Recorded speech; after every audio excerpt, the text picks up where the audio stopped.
What's up, Vibers? We have a very exciting hotfix hitting the breach as of yesterday, August 13th. So diving right in, this is an 8.13 dev blog along with the hotfix that was implemented the same day yesterday. Duplicate protection, dunking changes, and balance previews, along with an event announced on Theorycraft's Twitter, where all accounts are going to have all hunters unlocked as of today, Thursday through the weekend, end of day Sunday, it looks like. So if you've been wanting to try any hunters that you don't have unlocked, this weekend is going to be a perfect time to do that. You'll be able to try everyone without having to spend any hunter tokens or anything. And remember, all that is leading up to the new mage hunter hitting the breach next week with the 1.02 patch. So let's get into this. Starting off with the Armory hotfix that was implemented yesterday. As mentioned in our week 1 dev blog, we're continuing to develop updates to the Armory and address feedback, specifically improving agency and reducing the reliance on randomness to progress your items. Some of these changes are bigger and require more work to implement, which is why we're continuing to look for opportunities to improve the rough edges of the current system while we work on larger iterations. Some of those improvements are in a hotfix that's live now as of yesterday. One topic we've been seeing more among players who are further along in their collection is how bad it feels to get Prisma for a duplicate of an item you've already 3-starred. We've changed that in a hotfix that's live now. When you open a standard capsule, you will always get a new item or progress on an existing item.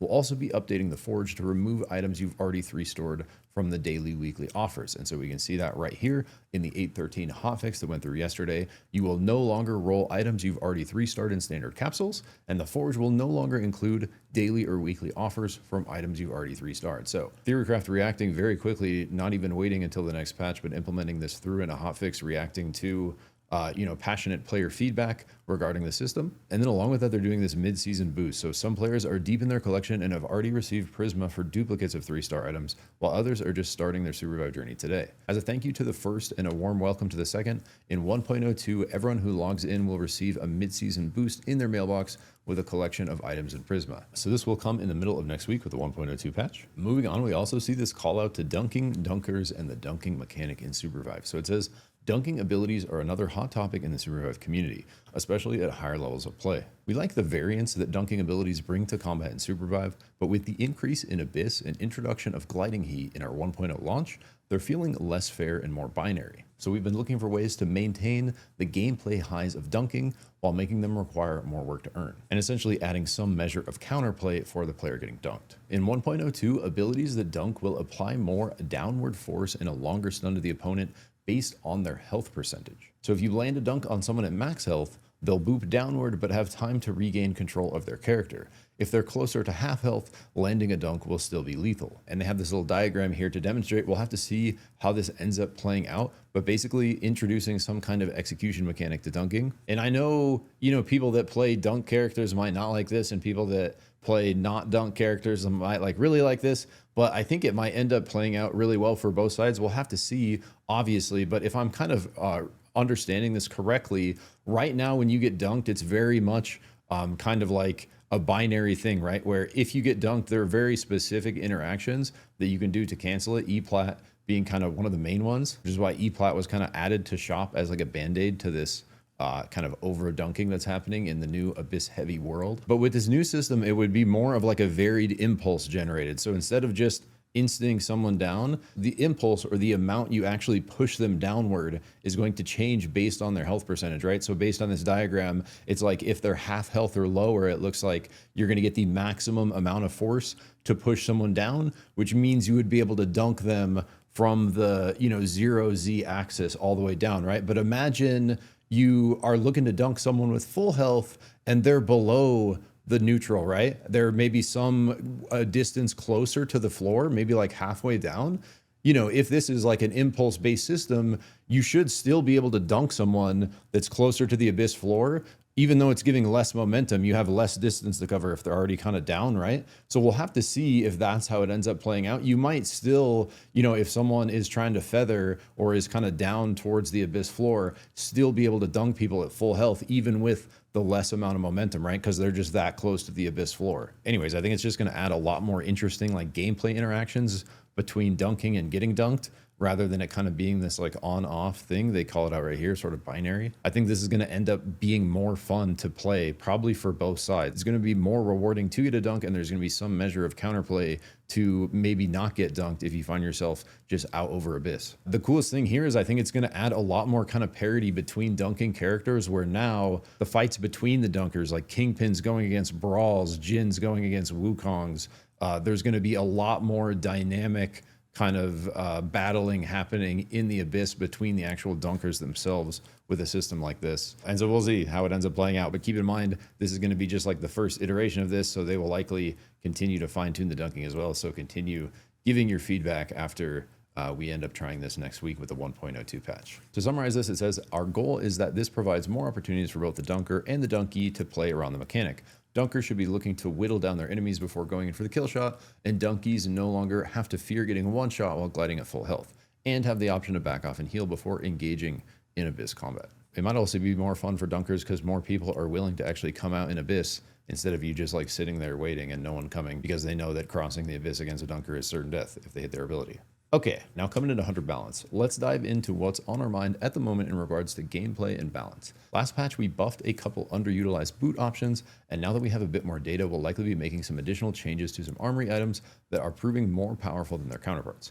On the Hunter side, we've got several buffs and nerfs we're exploring. So keep in mind, again, this is referencing changes coming in the patch next week. However, we do have immediate changes that hit for Shiv yesterday on the 13th. And that is the Shiv hotfix right here. We see Malice, the passive damage reduced by 15%. This is the stacking damage increase that she gets every time she hits the same target. And then we also see a 15% damage reduction to her primary fire, her LMB arc slinger. So with these already in play, it says Shiv and Wukong are our primary candidates for nerfs in next week's patch. While Shiv should be higher skill cap carry with the ability to outplay multiple enemies, she's currently too consistent in damage output without needing to put herself at significant risk, and her success rate with many armory items only increases that consistency. We're shipping a hotfix nerf to Shiv's damage today and are looking at some additional changes with 1.02. So these are just the immediate ones that are already through, probably more coming next week. For Wukong, in 1.02, we're mostly looking at reducing the power of his R&B, which is his big, dragon staff slam, the dunk ability, whose range can often feel unfairly surprising, and he can do it over walls, out of vision. We think this ability can still be a powerful component of Wukong's kit without creating so much frustration to play against. So we're not sure exactly what, but we're looking at some kind of adjustment to the R&B, potentially the range, potentially the damage again, potentially some more yaw restriction, we will see. Shrike. This is a really interesting Shrike call out, actually. Another hunter we see a lot of comments about is Shrike. Shrike is in an interesting spot. She's a strong long-range fighter who will blow you up if you get hit by multiple shots, but also has clear windows of power and fewer options if she gets dived on. Is that Dove on? Balance-wise, we think Shrike is in a pretty good spot overall, but she is more effective at lower rankings. This leads us to believe that her main issue is that her strengths aren't telegraphed well enough for newer players. Being hit by a Shrike LMB is when you're most vulnerable to a follow-up attack. This is when her mark is on you, that's her passive. But that can sometimes be lost in the background. So one thing we're looking to do is increase the visibility and audibility of her mark. Shout out to Madly for this suggestion on Discord, Madly the GOAT. We hope that by making her windows of power a bit more clear, it will be easier for players to pick up on whether they're in danger of getting domed. We may pair this with some more targeted buffs to other parts of her kit to make her a more appealing pick at higher elos, where enemies are playing around her LMBs more effectively. Yeah, so for the record, I think Shrike is the worst character in the game right now, like for real. I hate having a Shrike on my team. It literally takes her a second and a half to shoot her shot.